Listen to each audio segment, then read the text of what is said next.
लेकिन उन अपराधों से भी आगे जो दुनिया को हिला देते हैं, नई खुलासे सामने आए हैं जो एप्स्टीन के डरावने और अजीब जुनून पर रोशनी डालते हैं।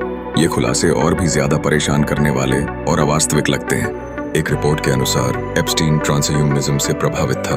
उसका सपना था कि वह अपने ही डीएनए का उपयोग करके एक तथाकथित सुपर रेस बनाए। माना जाता है कि वह विश्वास करता था कि कृत्रिम बुद्धिमत्ता और आनुवंशिक इंजीनियरिंग के माध्यम से वह मृत्यु को मात दे सकता है और हमेशा जीवित रह सकता है। ये खुलासे इस बात को लेकर चिंताओं को और गहरा करते हैं कि कैसे एप्स्टीन ने विज्ञान, धन और प्रभाव का इस्तेमाल किया। एक खास संदर्भ में एप्स्टीन अफ्रीका का जिक्र करता है।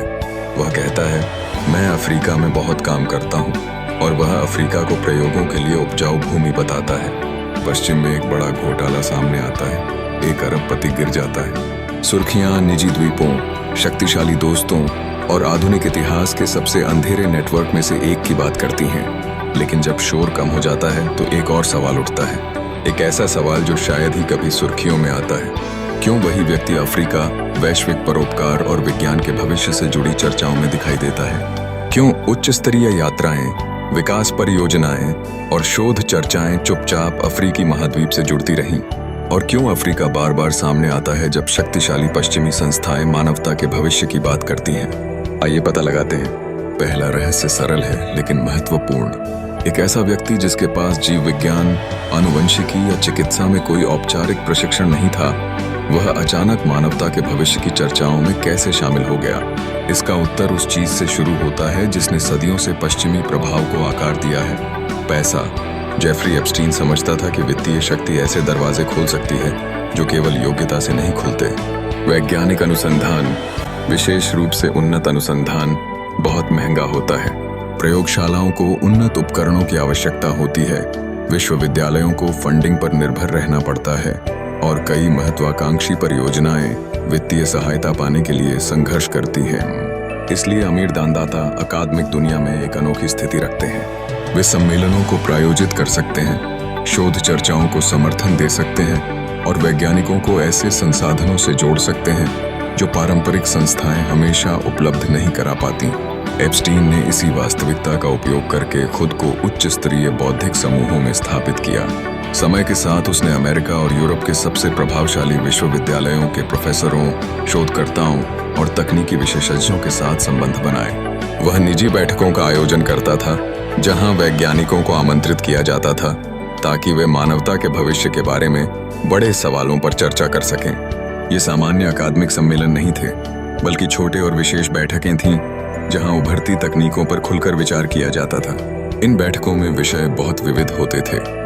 कृत्रिम बुद्धिमत्ता, मानव विकास, अंतरिक्ष उपनिवेशीकरण और आनुवंशिक इंजीनियरिंग। एप्स्टीन ध्यान से सुनता था, सवाल पूछता था और खुद को एक ऐसे व्यक्ति के रूप में प्रस्तुत करता था जो दीर्घकालिक वैज्ञानिक संभावनाओं में रुचि रखता है। कई शोधकर्ताओं के लिए वह एक अमीर उत्साही व्यक्ति था जो उन विचारों को समर्थन देने के लिए तैयार था जिन्हें अन्य जगहों पर फंडिंग नहीं मिलती। लेकिन उसकी भागीदारी केवल जिज्ञासा तक सीमित नहीं थी। बताया जाता है कि एप्स्टीन बातचीत को उस विषय की ओर मोड़ता था जिसमें उसकी सबसे ज्यादा रुचि थी, मानव आनुवंशिकी।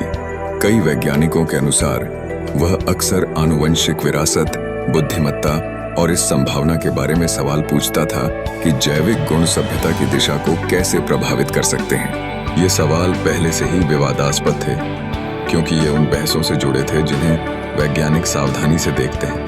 फिर भी उसकी वित्तीय शक्ति के कारण वह इन चर्चाओं में बना रहा। यह आधुनिक ज्ञान संरचना के बारे में एक महत्वपूर्ण बात बताता है।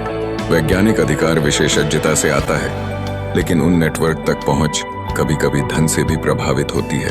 धनवान लोग कार्यक्रमों को प्रायोजित कर सकते हैं, शोध परियोजनाओं को फंड कर सकते हैं और प्रमुख वैज्ञानिकों से संबंध बना सकते हैं। समय के साथ ये संबंध उन्हें उन विचारों के करीब ले आते हैं जो भविष्य को आकार दे रहे होते हैं। एप्स्टीन के लिए यह निकटता एक अनोखा दृष्टिकोण बन गई।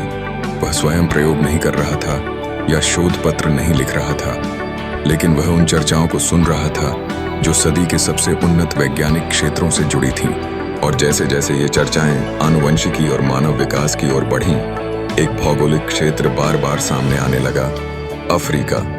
क्योंकि जो भी मानव जैविक इतिहास का अध्ययन करता है वह एक सच्चाई से टकराता है। अफ्रीका में दुनिया की सबसे समृद्ध और विविध मानव डीएनए मौजूद है।